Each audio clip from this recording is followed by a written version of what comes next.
genialidad cuando lo plantearon e inmediatamente asumimos apoyarla, bueno, a través de los medios que nosotros ponemos, que es a través de nuestras páginas y bueno, y participando aquí pues como ponentes, ¿no?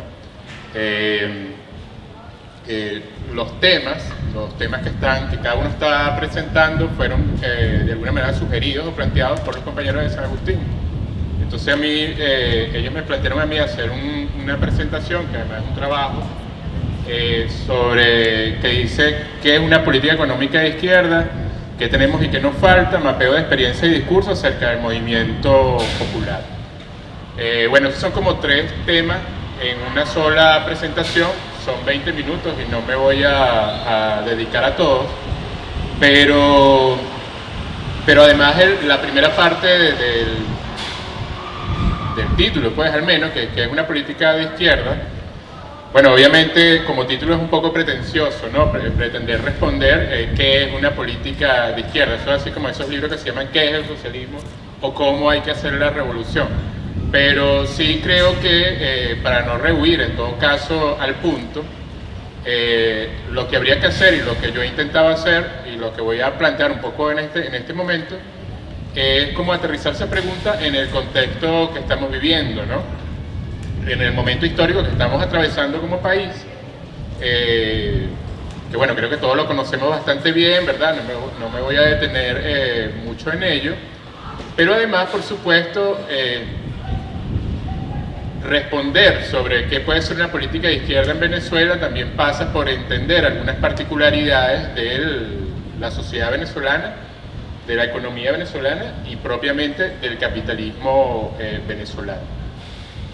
La última parte del trabajo tiene que ver con qué tenemos, qué nos falta, qué desde los movimientos populares que se puede presentar como propuestas, como alternativas, cómo buscar una salida o una apertura revolucionaria a la crisis y guerra económica que estamos atravesando, ¿no?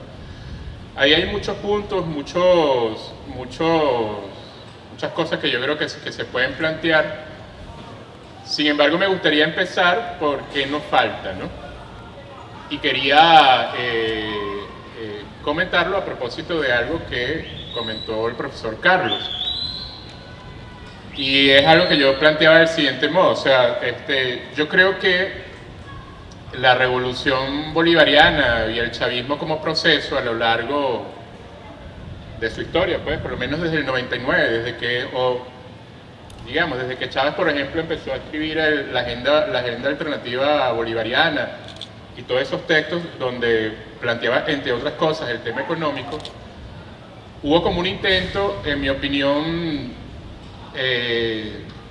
no solo con muchas consecuencias políticas, sino que además yo creo que desde el punto de vista teórico, aunque Chávez no era un economista, planteó un debate que es un debate muy caro o muy importante en el seno del debate económico, y es que justamente Chávez tal vez porque no era economista, ¿verdad? En los años 90, digamos, desafía el consenso que existía y que sigue existiendo, y eso es parte del problema, justamente con respecto a cómo entender el hecho económico y cómo se entiende sobre todo las políticas económicas, ¿no? Ustedes saben que existe la economía política y existen también las políticas económicas. Y yo creo que el chavismo ha sido como, desde Chávez, vino construyendo una economía política que comenzó quizás no hablando abiertamente sobre socialismo, etcétera, que se planteó más como un nacionalismo.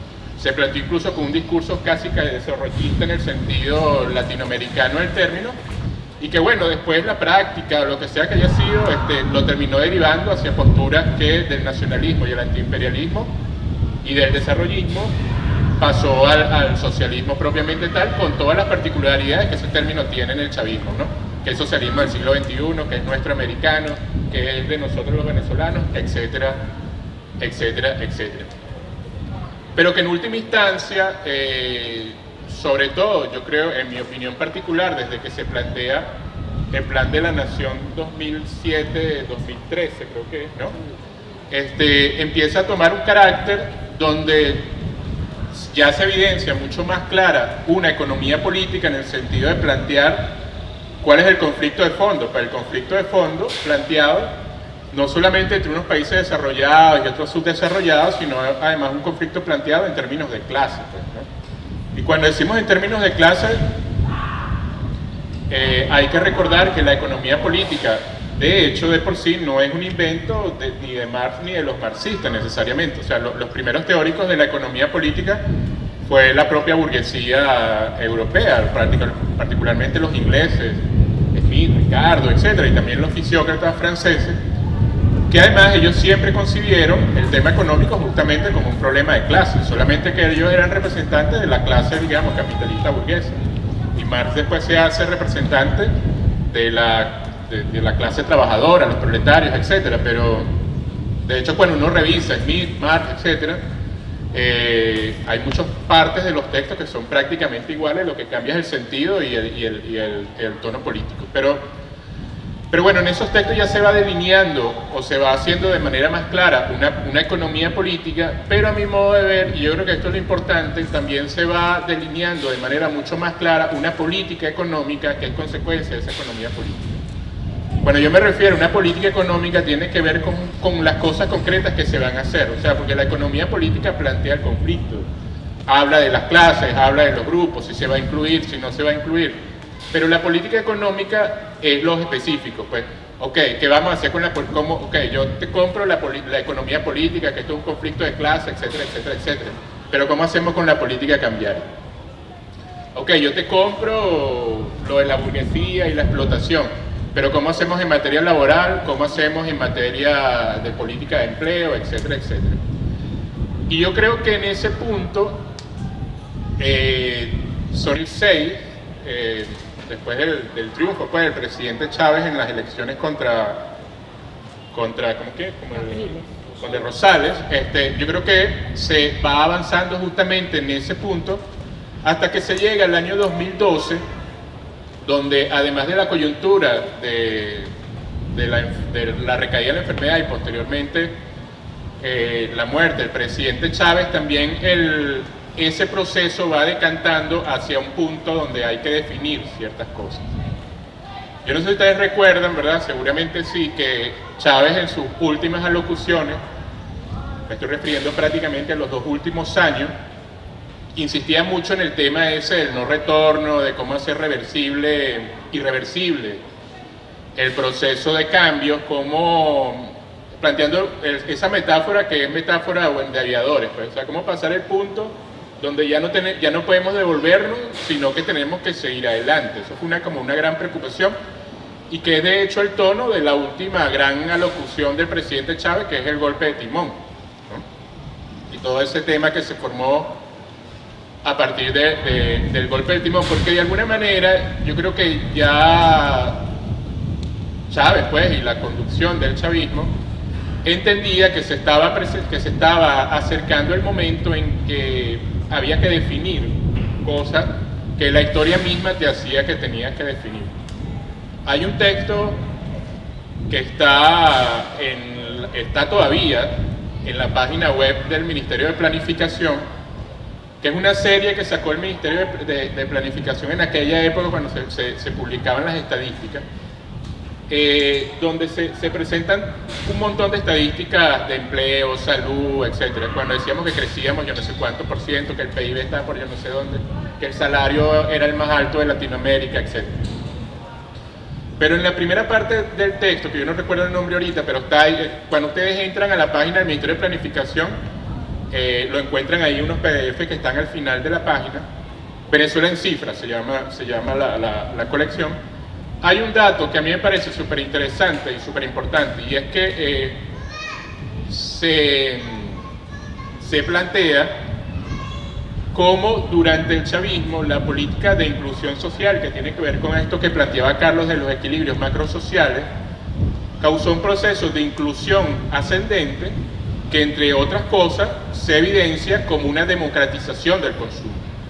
O sea, si algo vivimos los venezolanos después de 2003 y hasta el año 2012, fue un proceso masivo de inclusión social y de democratización del consumo, que desde el punto de vista de muchos compañeros de izquierda eso no era revolucionario, porque no era así como tomar la Bastilla o el Palacio de Invierno. A mí, en lo particular, sacar a todo ese montón de gente, y sacarnos, pues, en términos generales, a todo ese montón de gente de la pobreza, incluirla socialmente, y llevarlos a otro piso, digamos, de expectativa, para mí es algo que es perfectamente revolucionario. Quizás no es como en los manuales clásicos, pero me parece sumamente revolucionario. Pero el tema que está planteado ahí, o lo que plantea ahí el documento, es que al mismo tiempo que fue creciendo el consumo y al mismo tiempo que fue creciendo la demanda, pues eso que los economistas llaman la demanda, la oferta no se adaptó al mismo tiempo, porque el crecimiento de la manufactura interna, aunque la producción manufacturera interna creció durante el chavismo, no creció al mismo ritmo que creció el consumo. Entonces ese diferencial entre oferta disponible y demanda, en buena medida se estaba cubriendo con importaciones que se podían hacer justamente porque los precios del petróleo lo permitían, y toda esa historia que ustedes recuerdan. Pero además hay un dato que no está ahí, pero que, entre otros, yo creo que el que lo ha trabajado más claro es Gabazú, que está aquí sentado, y es que ya se estaba evidenciando un proceso en el cual, si bien la producción manufacturera en el país aumentó en el periodo del chavismo, no solamente lo hizo a un ritmo mucho menor que la demanda o que la exigencia del consumo, sino que además lo hizo a un ritmo mucho menor que el incremento de precios. Es decir, el modo de acumulación que la burguesía o el sector privado, pues, para decirlo con un término neutro, ¿verdad?, entre comillas, el modo de acumulación que aplicó el sector privado durante esa época fue básicamente el mismo que venía aplicando de toda la vida, pero que sobre todo lo hizo en los 80 y 90. Y es que la acumulación, el proceso de acumulación no se daba por la producción mayor de mercancías, todo esto que está en los textos clásicos, sino por el diferencial de precios. Entonces, si aumenta la demanda, no aumento la producción, lo que hago es aumentar el precio y gano más por unidad, invirtiendo menos y corriendo menos riesgo, ¿no? Por eso hay muchos indicadores que pudiéramos aquí pasando ahora hablando sobre ellos, pero por ejemplo, lo que invirtió el sector privado en materia de formación bruta de capital fijo es ínfimo con respecto a lo que invirtió con respecto a lo que invirtió el sector público. El gran inversionista en materia productiva durante la última década fue el sector público, pero de largo, en comparación con la burguesía. Pero fíjense que ¿por qué digo esto? Porque ahí se empieza a abrir una brecha, que es la brecha justamente que va a estallar en el 2013, ya después de la muerte del presidente Chávez. Y ahí es donde yo creo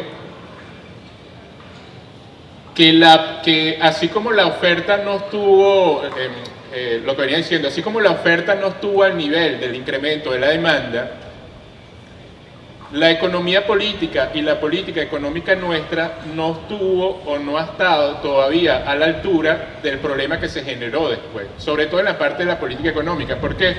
Porque la respuesta desde el punto de vista de la economía política fue: aquí hay una guerra económica, ¿no? Y todo el conflicto que estamos viendo, que todavía se sostiene. Pero empezó a haber cada vez más, excepto en determinados momentos, una brecha entre nuestro diagnóstico de una guerra económica y la política económica para enfrentar la guerra económica, justamente, ¿no? Yo creo que eso es una tensión que ha estado presente desde el principio, y si ustedes revisan, ¿verdad?, en internet, pues, que es como se puede revisar hoy en día, las declaraciones de prensa durante el año 2013, sobre todo la primera parte, aquí se decía abiertamente desde sectores del gobierno que aquí lo que había era un problema de sobrecalentamiento del consumo, que es exactamente lo mismo que se dijo en los años 80 o que se ha dicho en otras partes. ¿Y por qué esto o cuál es el peligro de esto? Que cuando tú diagnosticas que hay un problema de sobrecalentamiento de la economía generado por un exceso de consumo o un exceso de demanda, la consecuencia de política económica es totalmente distinta a si lo diagnosticas al revés, que fue como lo diagnosticaron en el Ministerio de Planificación. Es decir, en el diagnóstico del Ministerio de Planificación decía que, o sea, planteaba el problema pero de manera distinta. O sea, el Ministerio de Planificación decía, aquí el problema es que la demanda creció, pero la oferta no se puso al mismo nivel. Ahora, el diagnóstico del sobrecalentamiento de la economía por consumo identifica el mismo problema, pero lo plantea al revés. Y dice que el problema no es que la oferta no creció, sino que creció mucho la demanda.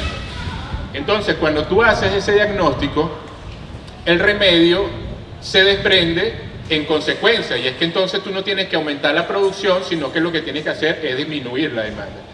Y entonces esa es la famosa retórica de los planes de ajuste y todo este tipo de cosas, que es como el laberinto o el bucle que yo en otras partes decía, que es como que estamos atravesando en el último tiempo. Yo también coincido con Carlos en un punto. Yo creo que la lectura del capitalismo rentístico nos ha hecho más daño que bien. Eso es una discusión muy grande, etcétera, pero lo planteo solamente en un aspecto específico para pegarlo con lo anterior. Entre otras cosas, el problema del diagnóstico del capitalismo rentístico para mí son dos. Uno, que pone el problema en la renta. Entonces es lo mismo. Entonces tú tienes que disminuir la renta para que desaparezca el capitalismo rentístico, ¿no? Pero además que aquí se ha malinterpretado el tema del capitalismo rentístico como que el capitalismo rentístico es una especie de capitalismo chimbo, ¿no? O roto, como dirían los chilenos, pues, ¿no? Entonces, si tú dices que el problema del capitalismo rentístico es un problema que es un capitalismo chimbo, alguien pudiera plantear, y de hecho ese es el planteamiento de Asdrúbal Batista, que entonces para solucionar el capitalismo rentístico lo que es para un capitalismo de verdad, que sea productivo, etcétera, etcétera, etcétera. Entonces, cuando Batista plantea el relevo del capitalismo rentístico, él no plantea una revolución socialista ni nada que se le parezca. Él plantea que aquí lo que tiene que haber es una burguesía que produzca, productiva, etcétera, etcétera, etcétera. Que eso lo plantea sobre todo en ese libro que se llama El relevo del capitalismo rentístico, que fue editado además por la Fundación Polar. En el libro de Teoría Económica del Capitalismo Rentístico él no plantea eso. Él lo plantea en la segunda edición de Teoría Económica del Capitalismo Rentístico, que es la que se edita en 2011, porque la primera, que es el 97, el chavismo todavía no existía, no estaba en el mapa y nadie había planteado nada, parecía una revolución socialista en Venezuela. En cambio ahí sí. Ahora, la malinterpretación sí, por llamarlo de alguna forma, pues la malinterpretación del problema del rentismo empuja, por un lado, a plantear que entonces la solución es que hay que crear un capitalismo de verdad. Si eso usted lo mezcla un poco con retórica de izquierda, entonces vendrían algunos que dirían que por un tema de las etapas, ¿verdad?, nosotros tenemos que pasar primero por una revolución industrial de tipo capitalista para que se cree la clase obrera trabajadora, que es la que va a crear las condiciones, etcétera, etcétera, etcétera. Y entonces ahí usted termina viendo muchos camaradas que terminan diciendo que sí, que aquí es lo que hay. Entonces, exactamente, entonces de ahí a que surja ¿cómo diríamos? Una etiqueta, no sé, como burguesía revolucionaria, que suena tan extraña, ¿verdad? Ahí solamente, claro, tiene todo el sentido del mundo, lo de la burguesía revolucionaria, porque entonces usted lo que necesita es una burguesía que construya el capitalismo, ¿verdad?, industrial, para después que se construya ese capitalismo, generar las contradicciones, ¿verdad?, que va a venir en un futuro próximo o lejano, pero en todo caso en un futuro, la revolución socialista, que es la que nosotros queremos realmente, ¿no? Entonces, yo creo que eso es un gran debate, y yo creo que ahí, y con esto, no sé cuánto tiempo, me faltan 5. Me faltan 5 minutos. Yo creo que los movimientos de izquierda nuestros, y sobre todo en esta revisión, este mapeo, que a mí me ha resultado súper interesante hacerla, de los grupos, sobre todo los grupos que están haciendo, no solamente la gente que está proponiendo, diciendo, hablando, sino los que están efectivamente creando alternativas, etc. Hay como un gran sector que es el sector, bueno, productivo. Me parece que uno de los saldos más importantes es cómo se logra agenciar la producción que se hace sobre todo en zonas rurales de alimentos, etcétera, con el consumo, que es sobre todo un problema en las zonas urbanas. Yo creo que eso es todo este tema que se viene haciendo de cómo brincar las intermediaciones, que además va más allá de que le ahorra a los consumidores y permite remunerar mejor a los productores, digamos, va contra el corazón de las prácticas especulativas que son propias del capitalismo. Yo creo que eso es un gran avance. Yo creo que son cosas que hay que presentar. Creo que una gran debilidad es la ausencia prácticamente total de estadísticas, así como nosotros tenemos un apagón estadístico desde 2015, que no se publican sino como 3 cifras. Cuando usted busca indicadores sobre economía comunal, no consigue absolutamente nada que no sea la declaración que alguien dijo un día, ¿verdad?, en un acto, y que si usted revisa una declaración por los mismos días, entonces son totalmente contradictorias. Entonces usted no puede saber a ciencia cierta, ni siquiera a ciencia aproximada, cuántas cooperativas hay, cuántas GPS hay, cuántas comunas hay, ese tipo tenemos. Pero yo creo que la gran deuda o el gran aporte que habría que hacer es como esa visión, que sobre todo esa visión del movimiento popular y la economía comunal, que sobre todo se centra en resolver problemas muy concretos, que es cómo resolvemos el tema de la comida, cómo resolvemos el tema del consumo, cómo resolvemos el tema de la producción, cómo llevamos eso a un discurso, ¿verdad?, que permita hacer política económica no solamente para resolver el problema inmediato del consumo, sino los problemas de la política nacional, porque ahí sí es donde es hábil la derecha, ¿no? La derecha tiene una política económica en materia cambiaria, y entonces te dicen, bueno, aquí lo que hay es que liberar, ¿no? ¿Por qué? Porque por lo menos con el tema del tipo de cambio, porque el precio real del tipo de cambio es el que marca el mercado libre, que es el mercado paralelo. Como no existe, o es muy tenue la política económica que se le contraplantea, eso termina ganando por apabullamiento, pues, ¿no? Y por eso usted ve a mucha gente, incluso dentro del chavismo, convencidos de que el problema cambiario es un problema que había que eliminar el control cambiario. Y bueno, ya vemos un poquito las consecuencias de lo que están pasando. Entonces, yo creo que, y con esto cierro, yo creo que eso es otra deuda, pero además yo creo que es una deuda que pasa o podría solucionarse si nosotros revisamos con mucho más detenimiento las cosas que ya se venían planteando desde la agenda alternativa bolivariana con respecto a lo que podría ser una política económica. Por lo demás, una política económica como la que llevó el chavismo siempre va a tener que lidiar con las tensiones que eso genera.